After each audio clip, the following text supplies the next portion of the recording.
Hey, Scott with Renegade Hybrids. We have the most unique opportunity right now to be able to show you 3 different 914s, all of them getting prepped with the Boxster S conversion, and all of them in 3 different stages of completion so that you can see exactly what it takes in order to do this. This is if you were wanted to do an in-house conversion or if you wanted to purchase a conversion kit. And the particular car that I'm sitting in right now happens to be one of the prettiest ones we've done in such a long period of time. This is a gorgeous car. There's a lot of unique little points about this car that you don't necessarily have to do, but I just can't wait to share it with you. So you're going to see some extraordinary workmanship, and I'm excited. So let's start right now. We're going to start off with the gauges first of all, and the reason being is because of the fact that these gauges are unique to this particular car. It's a slight design change, and we did this on purpose because what we wanted to do is we wanted the rest of the dash to be very, very simplified. I wanted to make it so that it's like a speedster, basically. So basic and so utilitarian that even something like the stereo, yes, this is the head unit right here, is all minimized just up in this gauge pack, and that's it. So what we did is we took the marine version of the Kicker stereo, which actually sounds pretty good, and it's got some great features, including Bluetooth and so on and so forth, and we put it up here, so it's easily accessible to the driver. Then we did just a dual gauge setup, but it gives you everything that you need. It has the speedometer, it has the tachometer, it has water temp, oil pressure, it has fuel level, it has volts, it has directional signals, it has obviously your odometer, trip mileage, so on and so forth, everything that you would need, high beam indicator, all in these 2 gauges right here. Again, custom gauges, and they turned out absolutely phenomenal. The next thing that I wanted to do is I kind of wanted to get away from the Volkswagen end of the 914, and I wanted to get into something that was a little bit different, like a la a 911. The key switch is supposed to be on the left-hand side. We all know that, so that's where we put it. I actually decided that I would go with the older style 356 key on purpose just because of the fact that, I don't know, it's kind of vintage. And believe me, the owner of this car will never let this car get out of his sight. And so that's kind of cool as well. Now this particular car, even though it looks very minimalistic, does have heat, does have AC, does have the stereo speakers down in the pockets down below, and it even has a hidden subwoofer underneath the passenger floorboard. So it really actually covers both ends of the spectrum. One of the other things that I'd like to show you is we did this very, very unique shifter. Now, keep in mind that the 914 original Transaxle still does work in these. We still have conversion kits for those. But for those people that are looking for a better shifting Transaxle, better gear ratio, something that's considerably stronger, we've now been doing the Boxster S for quite some time. The Boxster S conversion with the LS V8 is absolutely magic. And then having a shifter that shifts like a Honda, I mean, it just shifts through the gears beautifully, just like that. That's absolutely outstanding. Another thing that we did with this particular car, both for theft purposes as well as convenience for getting in and out, the removable steering wheel. And if you notice, there wasn't an ounce of any of this car that was missed, including the blue stitching on the steering wheel. And then we even did this bar that's right here that goes up, and you've seen this before in some of the other videos that we featured. This bar right here goes up and strengthens kind of the weak point of a 914, but also gives the driver a little bit of protection, gives you something to be able to lean on as you get in and out. It looks really, really cool. It does really give the chassis a much more solid feel. And in every way, shape, or form, this interior is absolutely gorgeous. We even did the European GT Pulse. We kept things simple as far as the door handles and things like that go. There's some nice tinting on here. The customer did a really, really nice finish up on the top. Obviously you can see the blue stitching on the front of the dash. I mean, I could keep going on and on and on and on. You can see that there is a massive amount of upgrades and creature comforts and things like that, but done on a very, very minimalistic level, very classy. So with that, all that in mind, I can't wait to show you the rest of the install and then take you over and show you in comparison some of the other steps that we go through. Gonna be a little bit of a long video, but come along for the ride, you'll dig it. So when we do the Boxster S conversion, one of the things that a lot of people say is, how do you do the center console, the shifter, and make it seem like it's all in one? This is one of the ways that we do it. First of all, this is a center console that's basically out of a Boxster, but it's been shortened, modified, recovered, all that sort of stuff. And the reason why we do this is because obviously we can hide the Boxster shifter right underneath here. The cables can be hidden underneath here. We still have this nice little compartment that's right here that's still lockable. Love that. And then, I don't know, for some reason I really like this look right here. I think having this kind of float out here is once again embracing the kind of minimalistic but stylistic look of the interior. Now this is something that we sell. We sell this center console, we sell this platform, or this podium as I call it right here. We also have one that goes up to the firewall that's in the back. So this is all available through Renegade Hybrids. You can use a stock shifter, but we do have the shifter cables that are custom and they're built for high temperature application, and so those work out. That's what makes the Boxster S conversion kit, the upgrade to the conversion kit, so nice with regard to the interior and the shifting. And once again, if you didn't catch it before, like a Honda, I'm telling you, it goes through all 6 gears and reverse perfectly. You don't see that in a stock 914 ever, never. Pretty cool. So I'm at the nose of the car. We ran it up on the lift, but I do need to explain something. We're in the process of doing this gigantic remodel. There's going to be noises in the background. The shop is a complete and total disaster. We're going to get people that are going to go on the internet and excoriate us by saying it looks like a stinking muffler shop. Okay, whatever. I've actually been in some muffler shops that have been pretty outstanding. But with that said, please ignore what you're seeing and hearing around as you can hear things slamming and so on and so forth. But we can still show you all this sort of stuff. You know, our videos are kind of raw, my stupid hats, you get the idea.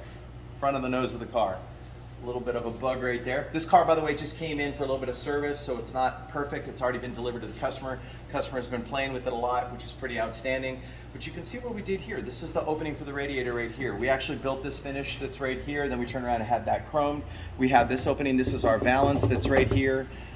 So that works out really nice. Underneath is going to be the AC condenser as well as the radiator. And then if you come back this direction right here, one of the things that I found is some perfect LED, super bright driving lights that fit in the same holes that originally came with the stock driving lights, and they look pretty cool. So I love how this turned out, how this finished, and it cools incredibly well. So once again, if you are looking for the cooling system for the V8 or possibly one of the other conversions that are available out there, our cooling system is second to none. You know that. So for those folks that are actually interested in the brakes, we do have another video that covers the new 996 brake kit that we have. So 996 front and rear, 4-piston, big reds all the way around, the big 996 rotors, things like that. This car does have an upgraded brake kit on it. That's pretty awesome. So I'm not going to go through that too terribly much because we've already done it in another video. But you will see that we've got some beautiful powder-coated suspension.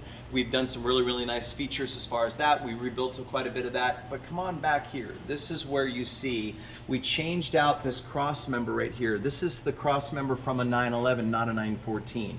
Either way you do it, whether you use the original 914 cross member and go over the cross member with your coolant hoses, or if you go through the cross member as we did on the 911 by hole sawing this right here, it actually works out really nice.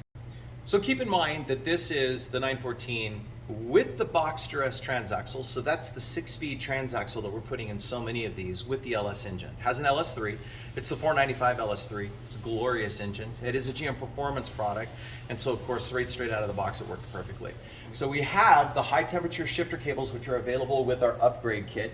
That's these right here. And the reason why we do the high temperature version is because obviously we're up underneath the exhaust manifolds right here, and it gets relatively close. And so all of this is still heat wrapped as well. And then we use a little bit of stainless steel in order to be able to protect those. We've got the cat down here, but these high temperature cables with the heat wrap and stuff like that, they'll survive forever in this application. And so those are the shifter cables that go back to the Boxster S Transaxle, which you see back there. The second thing that you see is you see our crossbar that's right here. I mean, all of the stuff that we do with the beautiful gussets and how we do it, everything is just absolutely gorgeous. Again, made in America. That's one of the things that I really feel very precious, near and dear to my heart. And so it's stuff like that that you see and you just look at, especially when you pull it out of the box and say, yeah, that was the right choice. We really needed to get these parts. Our mounts come right on up. You can see the plates that go onto the side. Our exhaust system, this is not something we have for sale. It's something that we do in-house. But this is a good way that you can go to a local shop and say, hey, I'm really interested in doing this. This particular car wanted to be relatively minimalistic. The customer wanted it that way. And so we're like, okay, we'll just use the stock dump that's over here enlarge it a little bit, but this is gonna flow plenty for what's needed for the power of this particular car. We'll do the dual mufflers, but notice how we did it. We actually took both sides, we went through, these are cats actually. I'm using them more as a resonator, but they do also clean up the air, which I'm very thankful to be able to say so. I bring them all together into a MagnaFlow that is a 2-into-1, and then I cross over and I go 1 in, 1 out, and then it comes out. The nice thing about having this system here is the drone on the inside of the cabin is like next to nothing. Matter of fact, this is a pretty quiet car. But as soon as you get on the throttle, wow, the exhaust note comes on nice. And that's really what most people want. They want it where, okay, if you're tipping into the throttle pretty hard, hey, that's great. You get a good exhaust note. But cruising down the interstate, listening to the tunes, having that wah, wah, wah droning on the inside, it's terrible. We like to do exhaust systems similar to this because then what happens is it reduces the drone but still gives you a nice exhaust note under wide open throttle. There you go. Okay, so once again, that's a mess. It's not like this at Renegade. We're remodeling, we're going through, we're throwing some stuff out, we're cleaning up, things like that. Please ignore that mess. I'm embarrassed, but you get the idea. But if you zoom down in here, this is something I'm actually quite proud of. This is a new cold air intake that we're doing. So for those folks that would want to do some sort of a cold air intake, there's a giant void that's down on the inside of this B pillar below the sail panel right here. And I'm going to show you the finished product that's up there on the silver car that we were just talking about a moment ago. But as you can see, I mean, look at this. My hand's all the way in there. So it's basically that deep, to give you an idea. And so there's a ton of room to be able to come through here and then do a cone filter down in there. And then the air that is actually fed up into this area comes from down below. So it's actually not coming from the engine compartment at all. So it's actually legitimately a decent cold air intake. So I love that. We also are doing the Spider intake manifold. We're doing the neck over from Holley. We're still using the stock throttle body. We are no longer doing this, and so actually this repair that you see here is because this car previously was a small block car, and everybody are sending us the small block cars that they have with the 914 transaxles and saying, seal this up, make this correct, and then turn around and do this sort of setup with the LS and the Boxster S Transaxle. So that means that this entire trunk area is no longer in any way, shape, or form modified. So this goes right back to stock. And so that's what's going on with this particular car right now. So this right here is the finished cold air intake. As you can see, it comes right in from this area right here, back on the silver car that is so beautiful. And you can see how absolutely gorgeous this engine bay is. It's simple, minimalistic, super clean, very serviceable, tons of room on both sides of the engine, and the trunk is untouched. So we're no longer doing any modifications of the trunk area whatsoever, thanks to this new style intake that we're doing. And everything fits not only inside the engine compartment, but check this out, underneath with plenty of room right here as well. So that, if you ask me, is one of the nicest, cleanest features that we've been doing as of late. But I got more to show you. Tech tip. If you're gonna sit there and start welding in all of these plates and all of this stuff to strengthen everything back here, what you're gonna be doing is you're gonna be taking the forces that are in the trailing arms and you're gonna be taking that force and you're gonna be putting it in other parts of the car that are not meant to handle it.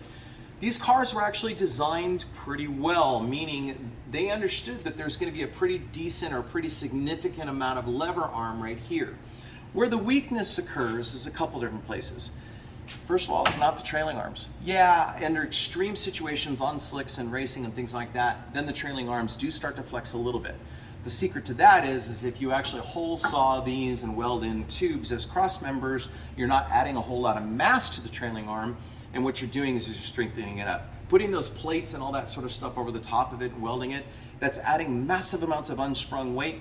You're actually taking some of the tensile strength of the existing trailing arm out, and it's not something that I would recommend at all. For one thing, with all that unsprung weight that's being added to the trailing arm, you're gonna have less grip in the rear because of the fact that you've got all of that weight that's trying to stick to the ground with your suspension.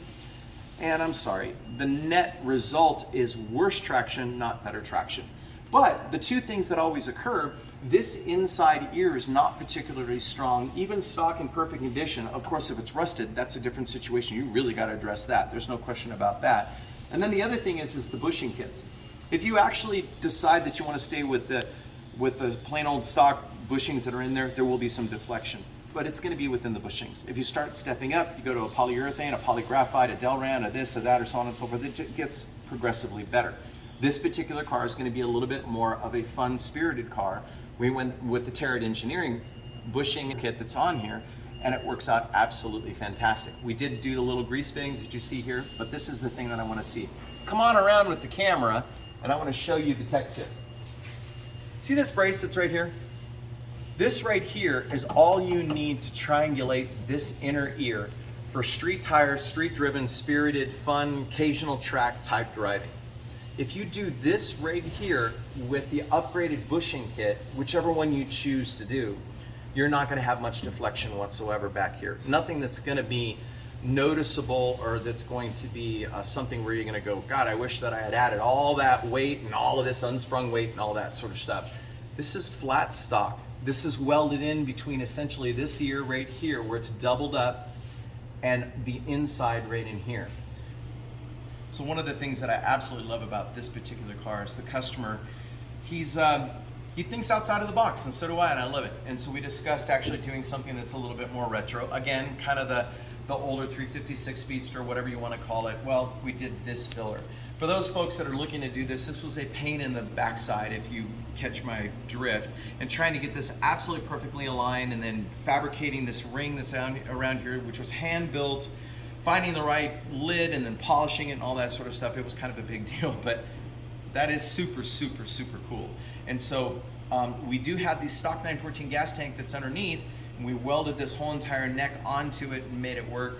And yeah, it turned out great. It's one of those things that when you see it, someone says, if they're in the know, they say, no, that's cool. Last but certainly not least, that's pretty cool. So this is a great example of how a 914 can be done as a subtle, fun street car, but whew, it can also fly, absolutely fly. First of all, the startup.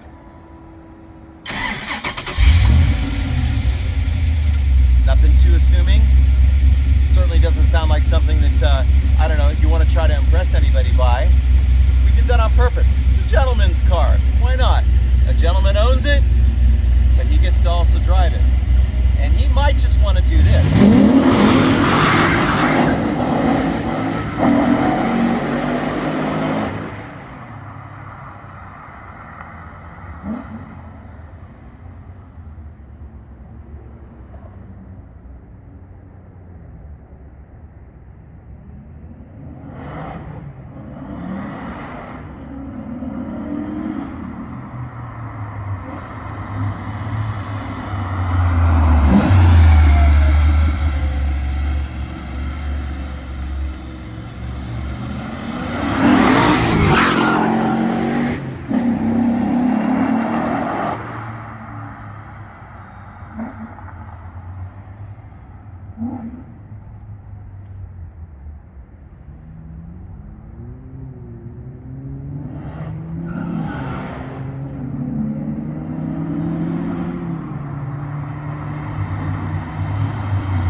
It's 2,200 pounds of strapping a motor to your back and holding on for dear life. Oh my God, is this fun. It's a V8, it's an LS V8, 495 horsepower GM Performance engine. It's got the 6-speed Boxster S Transaxle. It handles the horsepower. It shifts so bloody quick you're hearing me bang through the gears. I'm grabbing for all the traction I possibly can. This is so fun, come on. This is great. So for those folks that still have, let's say, a 914 stock, and you blow your motor up, and you're sick and tired of trying to source parts, this is it. For those folks that still have the V8 converted 914s, go LS. And if you want to be able to shift, just like what you saw me shift, just like what you heard me shift, the Boxster S. It is incredible. We've got the kits, we've got the parts, we've got the axles, we have the shifter, we have the cables, we have the hydraulic conversion kit, we have everything. Give us a call. 702-739-8011. Renegade Hybrids, 702-739-8011. My name is Scott. Thank you guys very much. Thank you for all your support. For me and my goofy hats. We'll talk to you soon.